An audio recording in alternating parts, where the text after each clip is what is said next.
I didn't scream when I saw them. I didn't cry. I just stood there, barefoot on the cold clay floor, staring at my husband, the man I had cooked for, prayed with, shared my body with, kneeling before his own mother. Both of them naked, both of them chanting in a language I had never heard. It wasn't sex, it wasn't love, it was something older, darker, and far more dangerous. That night, I learned something I will never forget. Marriage is not just between two people. Not here.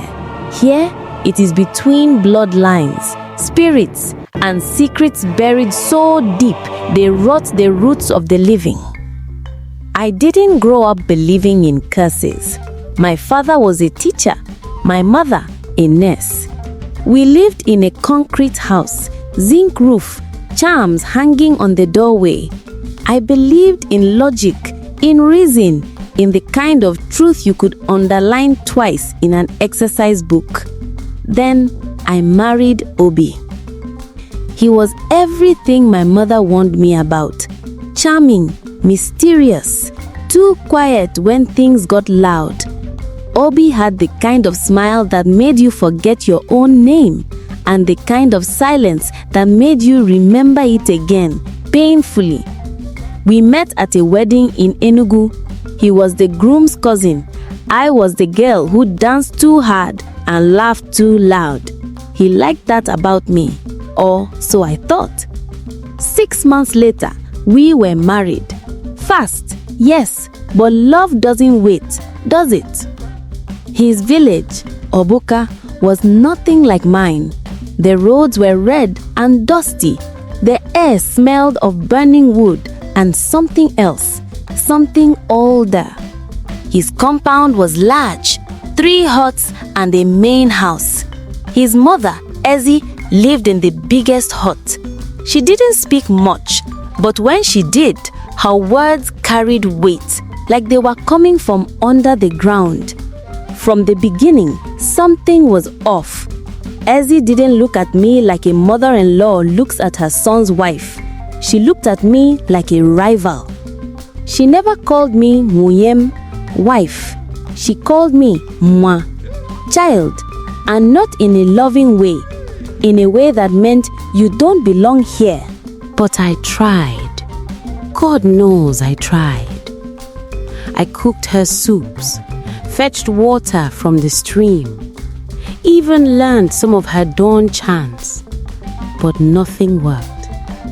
She watched me like I was a thief in her house. Then came the night I saw them. It was the 3rd night of the new moon. Obi had been disappearing after sunset. I need to check the herbs, he would say, or Mama wants to speak with me. But the herbs were fine, and Mama never spoke to anyone after dark. So that night, I pretended to be tired from pounding yam. I waited until the compound was silent, then crept out of our hut. The moon was a sliver. The air smelt like rain that had not yet fallen. I followed the sound, low chanting, like a hum rising from the earth itself. It was coming from Ezinne's hut. I crouched behind the mango tree and peered through the window slit. What I saw made my stomach twist. Obi was kneeling, naked. Her mother too, her body painted with white chalk and red camwood. Between them sat a calabash, filled with something thick and dark. Blood, maybe. They were chanting, voices rising and falling like waves. Then Ezinne dipped her hand into the calabash and smeared the dark substance across Obi's chest. He didn't flinch. He looked gone. It wasn't sex. It wasn't love. It was something forbidden. I backed away slowly, but the ground betrayed me. A twig snapped under my foot. The chanting stopped. I didn't sleep that night. I sat on the bamboo bed, waiting. When Obi returned before dawn, he looked calm, too calm. "You're awake," he said. "I saw you," I whispered. He paused. "Was what?" "Don't insult me, Obi." He washed his face like it was any other morning. "You weren't supposed to see that," he said at last. "What was it?" I asked. He looked at me properly then, and for the first time, I saw fear in his eyes. "She's not just my mother," he said slowly. "She's my keeper." I frowned. What does that mean?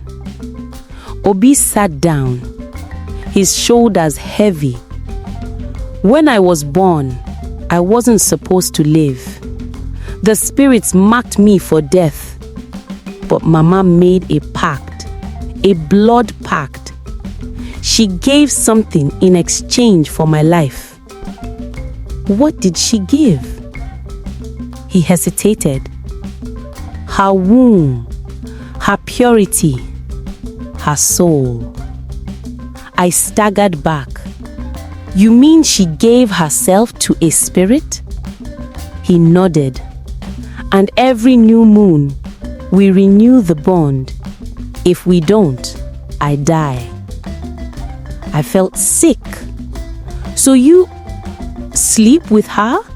No, he said quickly. It's not sex. It's ritual. A merging. A sacrifice.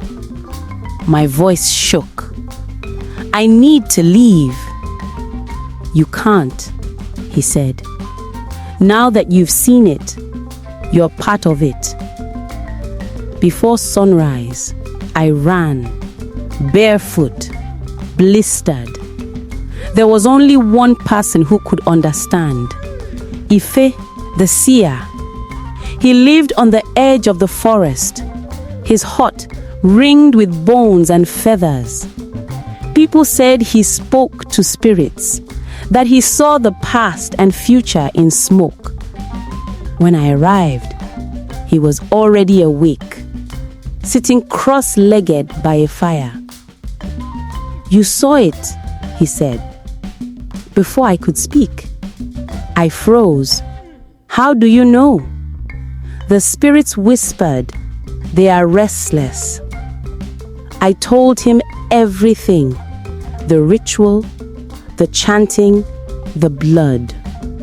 Ife listened, then brought out a small carving, a woman with her hands over her eyes. This is Ezinne, he said. She was once the most powerful priestess in Oka, but power comes with a price. What did she do? I asked. She summoned the spirit to save her dying son, but the spirits demanded more than prayers. It demanded flesh, blood, loyalty. My voice trembled. So, she gave herself? Yes. And every new moon, she renews the bond. But the spirits grew greedy. Now, it wants Obi. I swallowed hard. And me? You saw the ritual. You heard the chant. The spirit knows your name now. I shook. So, what do I do? Ife leaned closer, his eyes milky white like the moon. You must choose, he said. Stay and be part of the curse, or leave and face the spirit's wrath. I stood. I won't be part of this. He nodded slowly. Then you must break the bond. But know this, it will cost you. everything. If this story gripped your soul and left you breathless, you're exactly where you need to be. Subscribe to the channel, turn on notifications, and join the tribe of truth seekers, storytellers, and warriors who know that every tale carries a lesson and every curse waits for someone bold enough to break it. New episodes drop weekly. Don't just watch, experience. This is more than a story. This is a reckoning.